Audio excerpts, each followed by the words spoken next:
ایک گاؤں کے بارے میں بیان کیا جاتا ہے جہاں پر قدرت کی بڑی نعمتیں تھیں۔ اللہ پاک نے وہاں کے لوگوں کو مالا مال کیا ہوا تھا۔ ایسی نعمتیں جن نعمتوں کو دیکھ کر انسان اکثر مغرور ہو جایا کرتا ہے۔ وہاں پر کچھ ہی مسلمان تھے اور سب سے بڑی اور بری بات یہ تھی کہ وہاں کے تمام لوگ کافر تھے۔ وہ کفار اپنی دولت پر بہت فخر کیا کرتے تھے کیونکہ ان میں سے ہر ایک انسان بہت دولت مند تھا اور کسی کے پاس پیسوں کی کوئی کمی نہیں تھی۔ ان کے پاس پیسوں کی بہت ریر پیر تھی۔ وہاں کے سردار کی ایک اکلوتی بیٹی تھی جس کو سردار بے پناہ پیار کیا کرتا تھا۔ وہ سردار کی بیٹی بہت زیادہ گھمنڈی اور ظالم تھی۔ وہاں پر غریب لوگ صرف مسلمان تھے۔ تمام کافر ایک دوسرے کی مدد کیا کرتے تھے لیکن مسلمانوں کی مدد کرنے والا کوئی نہیں تھا، نہ ہی انہیں کوئی دیکھنے والا تھا۔ سردار کی بیٹی کو کالے جادو میں مہارت حاصل تھی اور جادو کی وجہ سے وہ وہاں پر رہنے والے غریبوں پر بہت ظلم کیا کرتی تھی۔ تمام مسلمان اس سے بہت پریشان تھے۔ وہ لوگوں کو غلام بناتی، مزدور بناتی اور اگر ان میں سے کوئی اس کی بات نہیں مانتا تو وہ ان کو قیدی بنا کر اپنے ساروں پر نچایا کرتی تھی۔ اس بستی میں اکا دکا مسلمان تھے جن کا کوئی بھی حال نہیں پوچھتا تھا، کوئی ان کو بچانے والا بھی نہیں تھا۔ جب اس سردار کی بیٹی کا جرم بے حد زیادہ بڑھ گیا تو مسلمانوں میں سے ایک بوڑھے شخص نے اللہ تعالیٰ کے حضور گڑ گڑا کر دعائیں کیں، یا اللہ، ہماری چند نسلیں جو یہاں پر بچی ہیں ان نسلوں کو تو بچا لے۔ اس سردار کی بیٹی نے ہمارا جینا دشوار کیا ہے۔ یہاں کوئی بھی انسان ہمارا حال نہیں پوچھتا، نہ ہمارے پاس دولت ہے اور نہ جسمانی طاقت ہے۔ یا اللہ، ہمارے لیے کوئی ایسا بندہ بھیج دے جو نہ صرف طاقتور ہو بلکہ اس جادوگرنی کو یعنی سردار کی بیٹی کو ہرا بھی سکے۔ اللہ رب العزت نے اس بوڑھے کی دعا کو قبول فرما لیا اور یوں اس جگہ پر ایک اللہ والے کو بھیج دیا، اور وہ اللہ والے ایسے ہی بستی میں داخل نہیں ہوئے بلکہ ایک دن کچھ عجیب واقعہ ہوا۔ ان کافروں کا سردار جنگل میں سیر کرنے کے لیے نکلا ہوا تھا۔ بڑی شان سے وہ چلتا ہوا سفر کر رہا تھا۔ اچانک ایک زہریلا سانپ اس کے سامنے آ گیا۔ اس زہریلے سانپ نے قریب آ کر اسے ڈس لیا اور وہ بے ہوش ہو کر زمین پر گر پڑا۔ اس کے جو ساتھی تھے انہوں نے جب اپنے سردار کی یہ حالت دیکھی کہ ایک زہریلا سانپ کاٹ کر چلا گیا ہے تو وہ فوراً اسے اٹھا کر گھر لے آئے تاکہ اسے بچانے کے لیے کچھ کیا جا سکے۔ اس لڑکی نے جب اپنے باپ کی یہ حالت دیکھی تو آس پاس کے بڑے حکیموں کو بلایا گیا، لیکن عجیب بات یہ تھی کہ لاکھ کوششوں کے بعد بھی زہر کو نکالنے میں وہ سارے ناکام رہے اور زہر تیزی کے ساتھ اس کے جسم میں پھیلتا چلا جا رہا تھا۔ لیکن اسی وقت وہاں ایک درویش کی آمد ہوئی۔ انہیں تو اللہ پاک نے اسی مقصد کے تحت بھیجا تھا۔ اس اللہ کے ولی نے سردار کے گھر کے پاس پہنچ کر دروازے کو کھٹکھٹایا۔ نوکروں نے پوچھا، تم کون ہو؟ تمہیں کس سے ملنا ہے؟ اس اللہ والے نے کہا کہ یہاں کے سردار کو سانپ نے ڈس لیا ہے۔ نوکر کہنے لگے، تمہیں کیسے پتہ کہ انہیں سانپ نے کاٹا ہے؟ تم تو ہمیں یہاں اجنبی معلوم دیتے ہو، ہم نے تمہیں آج تک یہاں پر نہیں دیکھا۔ اس نے کہا، میں مسافر ہوں اور مجھے خبر ملی ہے کہ یہاں کے سردار کو ایک زہریلے سانپ نے ڈس لیا ہے اور کوئی بھی ان کا علاج نہیں کر پا رہا ہے۔ نوکروں نے کہا، تم کون ہو؟ اللہ والے نے کہا، میں حکیم ہوں اور میں ان کا علاج کرنے کی غرض سے یہاں آیا ہوں۔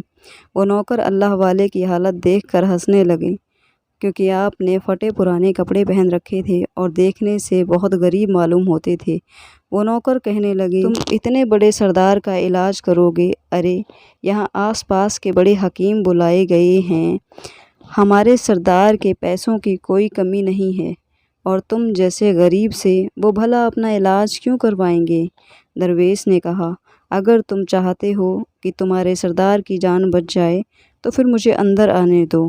وہ غلام کہنے لگے، ٹھیک ہے، ہم اندر سے اجازت لے کر آتے ہیں۔ نوکر اندر گئے اور سردار کی بیٹی سے کہا، باہر ایک غریب آیا ہے، حلیے سے فقیر معلوم ہوتا ہے لیکن کہتا ہے کہ میں سردار کا علاج کر دوں گا اور زہر جو تیزی سے پھیلتا جا رہا ہے اس کو نکال کر پھینک دوں گا۔ اس کی بیٹی کہنے لگی ٹھیک ہے، اس کو اندر بلاؤ۔ جب وہ اللہ والے اس گھر کے اندر آئے تو دیکھا سردار زہر کے درد سے تڑپ رہا ہے اور اپنی ٹانگ کو بار بار بستر پر پٹک رہا ہے۔ اللہ والوں نے اس کے پیر کی طرف دیکھا اور جہاں سانپ نے کاٹا تھا اس جگہ اللہ والے نے تھوک دیا اور فوراً وہاں سے بھاگ گئے۔ اس کے سارے سپاہی اور اس کی بیٹی یہ دیکھ کر حیران ہو گئے کہ یہ بھلا کون سا دیوانہ ہے۔ کمرے میں آیا، علاج کرنے کی بجائے اس جگہ پر تھوک دیا جہاں پر سانپ نے کاٹا تھا اور بھاگ بھی گیا۔ اس کو کوئی گرفتار بھی نہیں کر سکا۔ سردار کی بیٹی غصے میں تلملا رہی تھی کہ اس نے جو گستاخی کی ہے۔ اس نے کہا چلو کوئی بات نہیں، تھوک کو صاف کرو، میں ابھی اسے گرفتار کراتی ہوں۔ لیکن جیسے ہی حکیم نے تھوک کو صاف کرنے کے لیے رومال کو پکڑا تو حیران ہوتے ہوئے رک گیا۔ اس نے انگلی سے تھوک کو سانپ کے کاٹنے والی جگہ پر اچھی طرح سے مل دیا۔ سردار کی بیٹی کہنے لگی آپ یہ کیا کر رہی ہیں؟ اس فقیر بابا نے میرے باپ کی ٹانگ پر تھوک دیا اور آپ اس تھوک کو مل رہی ہیں۔ حکیم نے اس کو اپنے ہاتھ کے اشارے سے اس کی بیٹی کو روک دیا۔ جیسے ہی اس تھوک کو سردار کی ٹانگ پر ملا گیا فوراً زہر کا سارا اثر ختم ہو گیا۔ جو ٹانگ کٹنے کے قابل تھی وہ ٹانگ بالکل پہلے والی حالت میں آ گئی اور پوری ٹانگ جو نیلی پڑ چکی تھی اب اصل رنگ پر آ گئی۔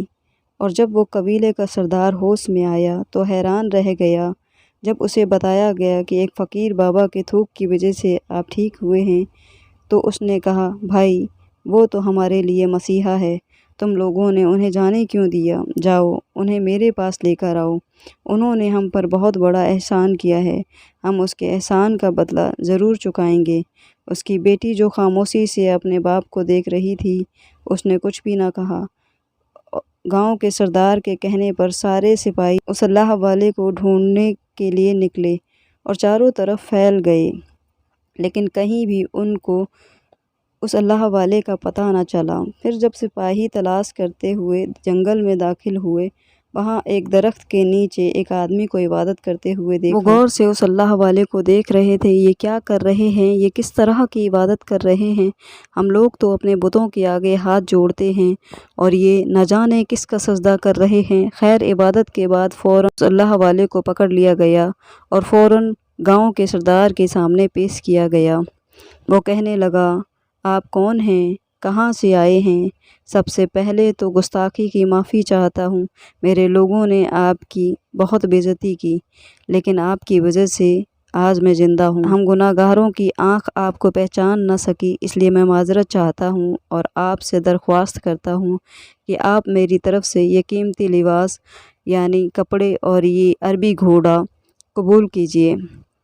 اللہ والے نے مسکرا کر اس کی طرف دیکھا اور کہا کہ یہ گھوڑا اور یہ لباس بہت قیمتی ہیں، میں یہ لباس پہن کر اس گھوڑے کے لیے گھاس کاٹوں گا تو کیا اچھا لگوں گا؟ گاؤں کے سردار نے کہا آپ فکر نہ کریں، گھوڑے کے ساتھ ہم نوکر بھی آپ کو دیں گے۔ اللہ والے نے کہا اتنی مال و دولت اور نوکروں کے ساتھ میں اکیلا رہوں گا؟ گاؤں کا سردار بولا حضور آپ کی یہ بات سن کر میں سوچ میں گم ہو گیا ہوں، لیکن یہ میری بیٹی آپ کے سامنے حاضر ہے۔ بیٹی حیرت سے اپنے باپ کو دیکھ رہی تھی کہ میرا باپ کیا کہنے والا ہے۔ سردار نے کہا میری بیٹی جسے آپ نے دیکھ لیا ہے اس کی شادی آپ سے کر دی جائے گی، مگر ایک شرط ہے، آپ کو اپنے مذہب کو چھوڑنا ہوگا۔ میرے سپاہیوں نے آپ کو عبادت کرتے ہوئے دیکھا ہے، جہاں تک ہماری معلومات ہے ہم بتوں کے آگے سجدہ کرتے ہیں، ان کی عبادت کرتے ہیں، اور آپ جس کے آگے سجدہ کر رہے تھے وہ آپ کا اللہ ہے، یعنی آپ مسلمان ہیں، اس لیے آپ کو اپنا مذہب چھوڑنا پڑے گا۔ کیا آپ ایسا کر سکتے ہیں؟ اللہ والے نے کہا مجھے ایک بات بتائیے، آپ مجھ میں سب کچھ دیکھ رہے ہیں اور آپ نے مجھے یہ دعا بھی دی میری بہت اولادیں ہوں، میری نسل آپ کی بیٹی سے چلے، اور ان بچوں میں سے کسی ایک بچے کو خدا نخواستہ کچھ ہو گیا تو رونا کس کو پڑے گا؟ سردار نے جواب دیا، اگر خدا نخواستہ کچھ ایسا ہوا تو رونا پھر آپ کو ہی پڑے گا۔ اللہ والے نے مسکرا کر کہا، اگر یہ سارا مال لے کر مجھے رونا ہی پڑے گا تو آپ اپنا گھوڑا، اپنی دولت، اپنی بیٹی، ہر چیز اپنے پاس واپس رکھ لو۔ میں خوش ہوں، میں ایک مسلمان ہوں۔ اگر یہ تمام چیزیں لے کر مجھے اپنا مذہب چھوڑنا پڑے تو میں اپنی جان دے کر بھی اپنے مذہب کو نہیں چھوڑوں گا۔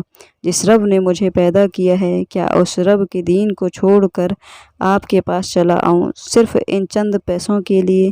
میں ہرگز ایسا نہیں کر سکتا۔ اور ہاں، میں اپنی درویشی میں بہت خوش ہوں۔ اللہ نے مجھے جس مقصد کے لیے یہاں بھیجا تھا، میرا وہ مقصد پورا ہو جائے۔ گاؤں کے سردار نے پوچھا، آپ کا کیا مقصد ہے؟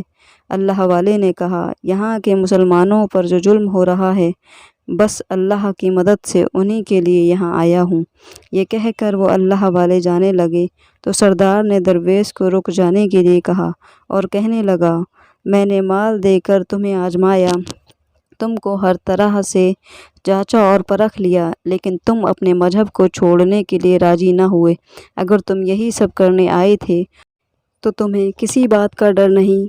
کیا تم جانتے نہیں ہو ہم کتنے طاقتور ہیں؟ ہماری بیٹی اپنے عمل میں اتنی ماہر ہے کہ وہ تمہیں یہاں کھڑے کھڑے ابھی کے ابھی جنگلی جانور بھی بنا سکتی ہے۔